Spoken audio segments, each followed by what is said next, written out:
বন্যার্তদের সাহায্যের আহ্বান জানিয়ে ফেসবুক পোস্ট দিয়ে নেটিজেনদের তোপের মুখে পড়েছেন অভিনেতা চঞ্চল চৌধুরী ও আরিফিন শুভ।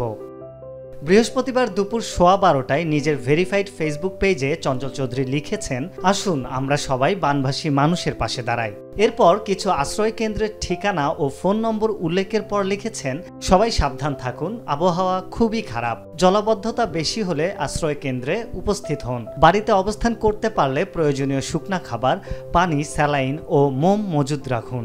পারলে পাশের আশ্রয় কেন্দ্রে ও প্রতিবেশীদের শুকনা খাবার দিয়ে সাহায্য করুন। কিন্তু বানভাসীদের নিয়ে অন্য তারকাদের উদ্যোগ প্রশংসায় ভাসালেও চঞ্চলের ক্ষেত্রে হয়েছে একদমই উল্টো। তার কথায় কেউ কর্ণপাত করেনি। রীতিমতো এই তারকাকে একহাত নিয়েছেন বেশিরভাগ মন্তব্যকারী। একজন লিখেছেন, মির্জাফরদের খাতায় নাম থাকবে সারা জীবন। আরেকজন লিখেছেন, এই তো সুযোগ মানুষের সহানুভূতি অর্জনের, কাজে লাগা ভাই, কাজে লাগা। অন্য একজন লিখেছেন, ছাত্র আন্দোলনের সময় কি পাশে দাঁড়ানোর জন্য পোস্ট দিতে ভুলে গিয়েছিলেন? পাশাপাশি দালাল ও সুবিধাবাদী বলেও অনেকে সম্বোধন করেছেন এই অভিনেতাকে।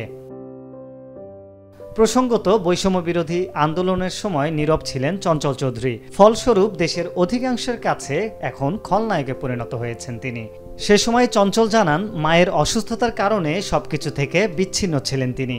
যদিও তার এ ব্যাখ্যা সন্তুষ্ট করতে পারেনি নেটিজেনদের।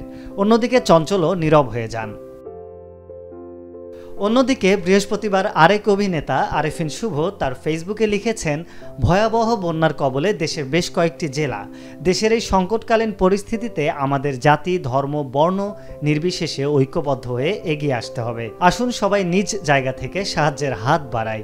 সবার আগে বন্যা কবলিত এলাকার মানুষ, পশু পাখি সহ সব জীবের নিরাপত্তা নিশ্চিত করি। আল্লাহ সহায় হন আমাদের। এরপর সেই পোস্টে নেটিজেনরা ক্ষোভে তুলকালাম বাঁধিয়ে দেন। একজন লিখেছেন, আপনি এতদিন কোথায় ছিলেন হাসিনার আব্বা? আরেকজন লিখেছেন, জুলাই মাসে চুপ ছিলেন, আজ আসছেন মানবতা দেখাইতে ভাই। প্রসঙ্গত, জুলাই আগস্টের বৈষম্য বিরোধী ছাত্র আন্দোলনে নীরব ছিলেন আরিফিন শুভ।